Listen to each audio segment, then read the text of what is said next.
मरीम साहिबा, इंटरनेशनली भी ये फिनोमेना मिड 20th सेंचुरी में वेस्ट ने फेस किया है, क्योंकि लंदन स्मॉग का जो इवेंट था 1950s में, अर्ली 1950s में, तकरीबन 5 से 6 हज़ार लोगों की वहाँ पर डेथ्स हुई। फिर लॉस एंजलिस के अंदर भी एक ऐसा इवेंट हुआ कि 4-5 दिनों तक कोई विजिबिलिटी नहीं थी और साथ वहाँ पर भी काफ़ी कैजुअल्टीज़ हुई।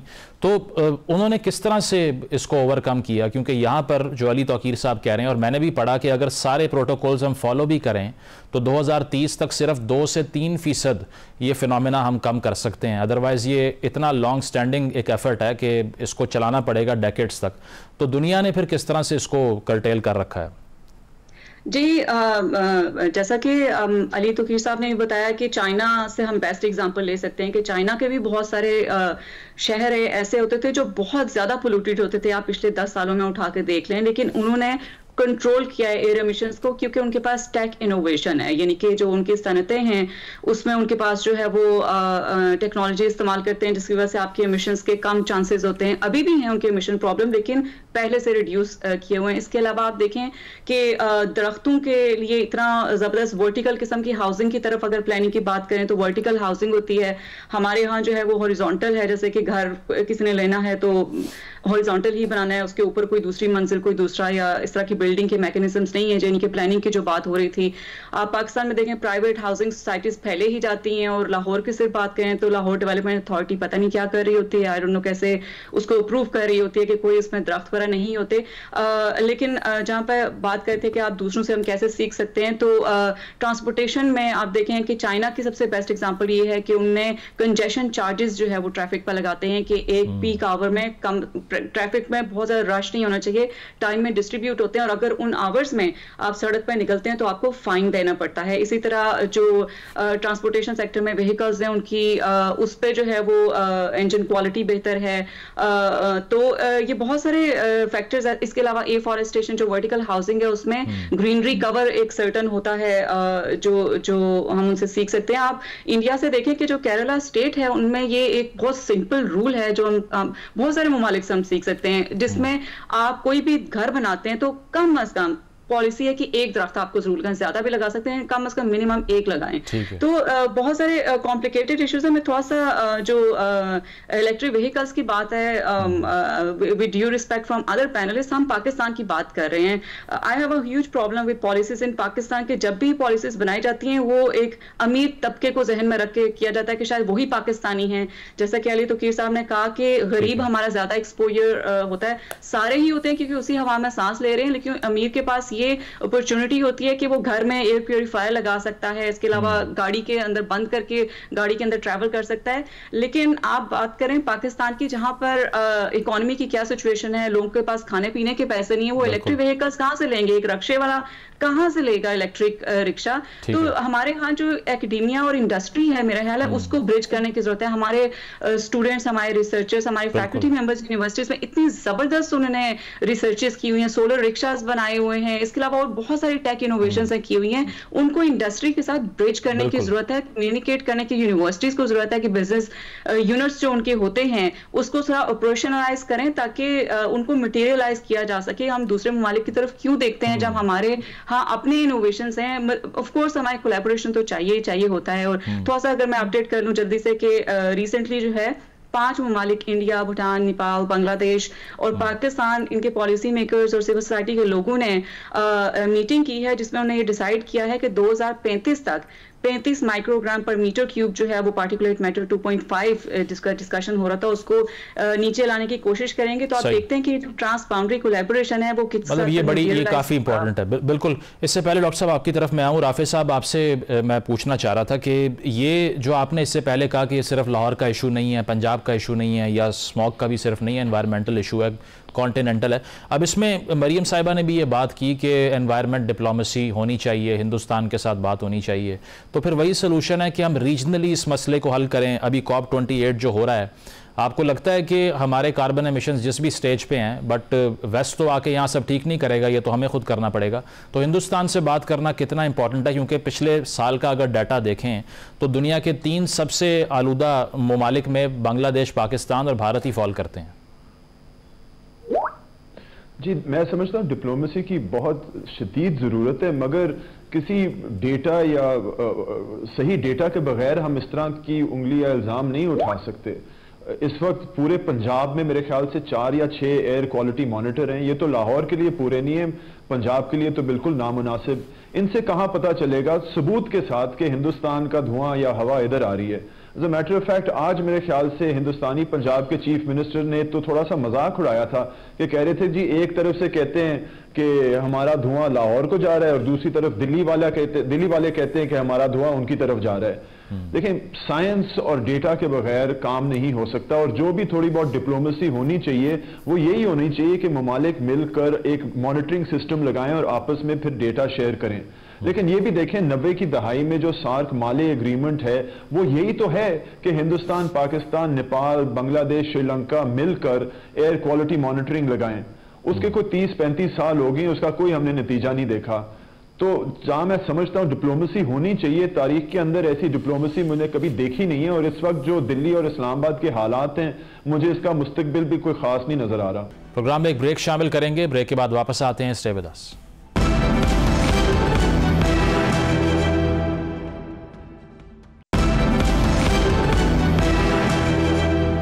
वेलकम बैक नाजरीन। स्मॉग के हवाले से हमारी डिस्कशन जारी है। तो सरवर साहब आपकी तरफ आऊँगा। ये सोल्यूशन की फ़ेज़ की अगर हम बात करें, एयर प्योरीफायर्स के बारे में बड़ा आर्ग्यूमेंट किया जाता है कि उससे कम से कम जो इंडोर पोल्यूशन है वो कर्टेल हो सकती है। वो कितने इफेक्टिव हैं? और दूसरी चीज़, जिस तरह से मरीम ने भी बात की, अब ऑन एवरेज पाकिस्तान के अंदर इस वक्त जो फैमिली साइज एयर प्योरीफायर है वो 60 से 70 हज़ार रुपये का है, which is the salary of 3 months of somebody जो कि वर्किंग क्लास में से है। तो वो तो फिर अफोर्डेबल सोल्यूशन नहीं है। फिर क्या किया जा सकता है? कोई मास्क किस तरह का लगाएं या क्या करें? अच्छा, ये बात जानने की ज़रूरत है कि अगर आपके माहौल के अंदर फ़र्ज़ करें PM 2.5 आपका 1000 है, तो आपके इंडोर जो घर बंद है उसके अंदर आपका जो है अबाउट 4 times लेस जो होता है, तकरीबन आपका 250 के करीब आपका वहाँ पे घर के अंदर भी PM 2.5 होगा। अच्छा। अब इसमें वो भी डिपेंड करता है, अगर आपकी खिड़कियाँ खुली हुई हैं, दरवाजे खुले रहते हैं, वो वाले घर हैं जो कि ओपन होते हैं, तो उनका तकरीबन AQI जो है ना वो इंडोर आउटडोर का तकरीबन एक तरह का होगा। दूसरा, आपके जो इंडोर जो पोल्यूटेंट्स हैं उसके अंदर आपका किचन भी रोल अदा करता है। अगर आप कुकिंग कर रहे हैं, स्पेशली जो लोग बायोमास फ्यूल से करते हैं, लकड़ियों से, गोबर से जला के देहातों के अंदर करते हैं, तो और बंद किचन है या कमरों के अंदर करते हैं, तो उससे मज़ीद और बल्कि बाहर से भी ज़्यादा उनके अंदर पार्टिकुलेट मैटर इकट्ठा हो सकता है। तो ये एक डबल वे प्रॉब्लम है। और हमारे जो मॉडर्न घरों के अंदर भी जो किचन के अंदर आपके पकाने का जो है वो जो ऑयल वगैरह की फ्राइंग से जो आपके वो केमिकल्स निकलते हैं वो भी उसमें कंट्रीब्यूट करते हैं। अगर हम बात करें कि इसके जो एयर प्योरीफायर्स, अच्छे एयर प्योरीफायर से ये ना काफ़ी हद तक आपको उसमें कमी आ जाएगी। अच्छा। लेकिन वो डिपेंड करता है कि आपने वो कितने एरिया के लिए कितने साइज़ का लगाया हुआ है। अगर आपका बड़ा घर है, आपने उसमें एक लगाया हुआ है, तो आई डोंट थिंक कि उसको आपको बहुत ज़्यादा फ़ायदा होगा। तो आपको उसकी जो स्पेसिफिकेशन है उसके हिसाब से आपको देखना पड़ेगा कि आपका जो सरफेस एरिया या एरिया कितना है, उसके अकॉर्डिंगली आप लगा के आप उसको कर तो सकते हैं। लेकिन जैसे पहले बात कर रहे थे कि ये तो 1% से पॉपुलेशन कम है जो कि इसको अफोर्ड कर सकती है, बाकी 99% पॉपुलेशन का क्या करेंगे? बाकी जो गरीब हैं, जो ओपन घरों में रहते हैं, उनका क्या बनेगा? उनके लिए तो ये ना तो फिजिबल है, ना वो अफोर्डेबल है, और ना ही आई थिंक हमारे पास इतनी टेक्नोलॉजी है अगर हम उनको फ्री भी दे सकें तो हम प्रोडक्शन भी नहीं कर सकते। तो you know that is just part of the solution. मैं आमतौर पर रिकमेंड उन पेशेंट्स को करता हूँ घर के अंदर जो एयर प्योरीफायर लगाने के लिए जिनको सीवियर एस्मा का प्रॉब्लम है, जिनको सीवियर हार्ट डिजीज़ है, COPD है, ऐसे पेशेंट जो अफोर्डिंग हो सकते हैं, उनको मैं रिकमेंड करता हूं कि आप जो है ना एयर प्योरीफायर लगा लें। और डॉक्टर साहब, मास्क की भी कोई स्पेसिफिक टाइम के जो नॉर्मल मास्क होता है वो PM 2.5 को तो नहीं रोक सकता सांस की स्ट्रीम में, ब्लड स्ट्रीम में जाने से, तो वो भी इफेक्टिव है या फिर वो जो कोई स्पेसिफिक मास्क होता है वो लगाना चाहिए? अच्छा, इसमें जो आपका प्रॉपर 3 लेयर सर्जिकल मास्क होता है उससे ये आपके 2.5 पार्टिकल रुक जाते हैं। अच्छा। अब लेकिन उसकी जो सील वो इंटैक्ट नहीं होती। इवन अगर मैंने भी उसको अच्छे तरीके से प्रॉपर टेक्निक से पहना हुआ है तो उसका आपका समझ लें कि आपकी फिल्ट्रेशन 70% इफेक्टिव होती है, 30% आपकी हवा आगे पीछे से जा रही होती है। सही। तो यू कैन रिड्यूस आपका जो एक्सपोजर है अबाउट लेट्स से 70%। 50%, लेकिन वो 100% ख़त्म नहीं करेगा।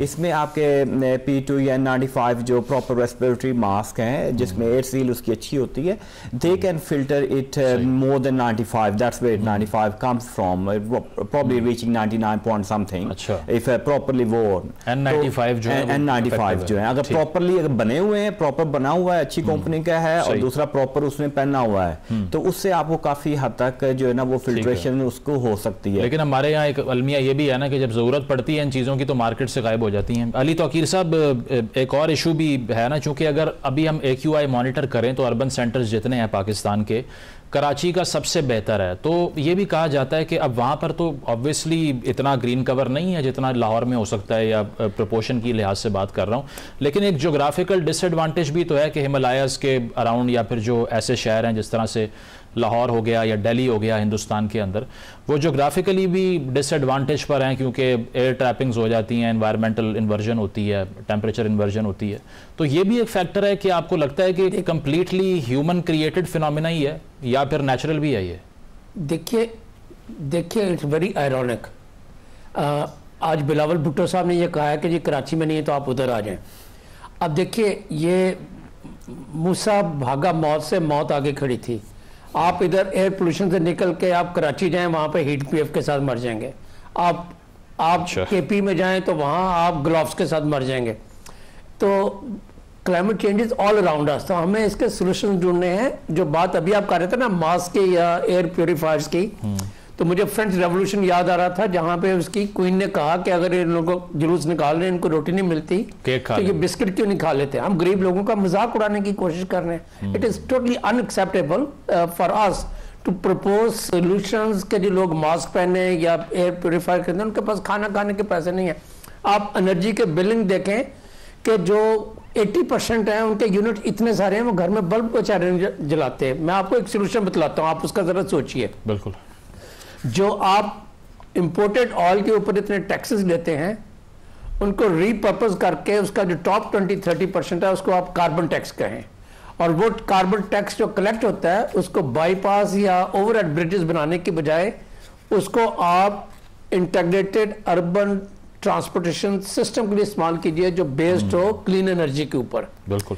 तो अगर हर साल अगर 30% के करीब, which will be about $2 or $3 billion annually, अगर वो रीपर्पज करके कार्बन टैक्स के तौर पे अगर आप उसको अर्बन ट्रांसपोर्टेशन के लिए इस्तेमाल करना शुरू करते हैं, तो अगले 8-10 साल में अर्बन ट्रांसपोर्टेशन हमारी इतनी हो जाएगी कि हर बच्चे को या हर फैमिली को अलग-अलग गाड़ियों की जरूरत नहीं होगी।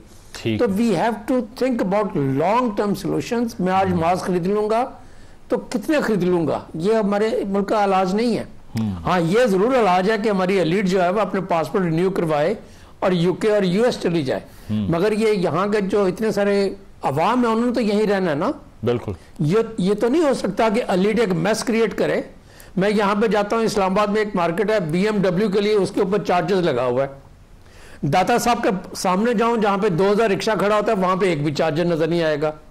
अब मुझे बताइए, ये एंटी पुअर पॉलिसीज है हमारी। We need to revisit our way of thinking. Capture का इशू और वे ऑफ थिंकिंग यही है कि कंजेस्टेड एरियाज में आप मॉनिटर करें कि सबसे ज्यादा सोर्स ऑफ पोल्यूशन कौन सा है।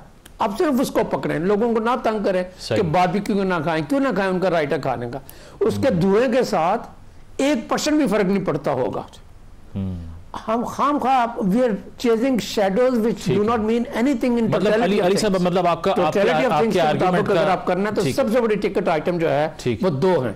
एक है पब्लिक ट्रांसपोर्टेशन सिस्टम नहीं है, दैट्स वन, और सेकंड जो फ्यूल हम यूज करते हैं, जो व्हीकल्स यूज करते हैं, उनकी फिटनेस नहीं है। बिल्कुल। और वो फिटनेस आपको गवर्नमेंट ऑफ पाकिस्तान के डिपार्टमेंट्स नहीं दे सकते। आज वो फैसला करें, PC1 बनाते हुए, पोजीशन हायर करते हुए, टेक्नोलॉजी खरीदते हुए उनको 5 साल लगेंगे। सही। तो this can be a private sector function. सही, मतलब सीधे आज जाएंगे जी, प्राइवेट सेक्टर जो है गाड़ियों की फिटनेस को मॉनिटर करे, और जो गाड़ियां 10 साल से ज्यादा पुरानी हैं, ज्यादा एमिट करती हैं, उनको फाइन करे या बंद करे। ठीक है, मतलब एलीट को आप कह रहे हैं कि डेलिबरेटली सपोर्ट किया जाता है इस तरह की पॉलिसी से। बिल्कुल।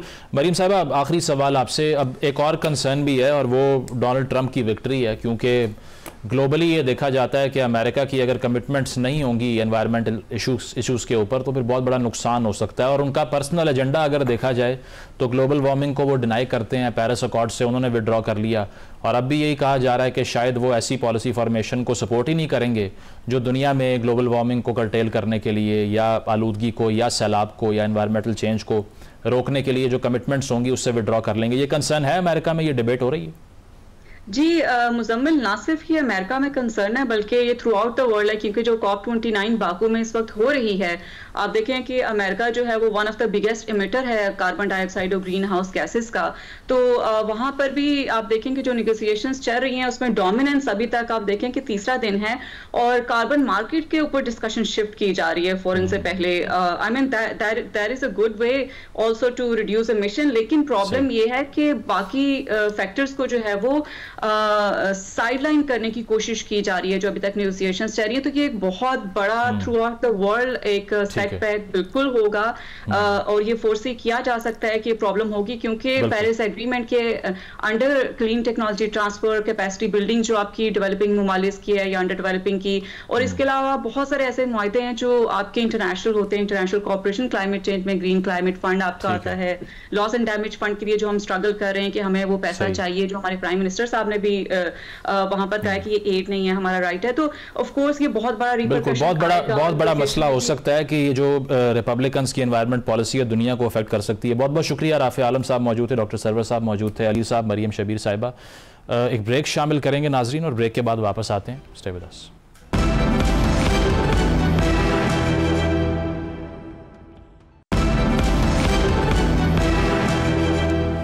नाज़रीन, प्रोग्राम आपने मुलाहिज़ा किया, फीडबैक ज़रूर दीजिएगा। इजाज़त दीजिए, अल्लाह हाफ़िज़।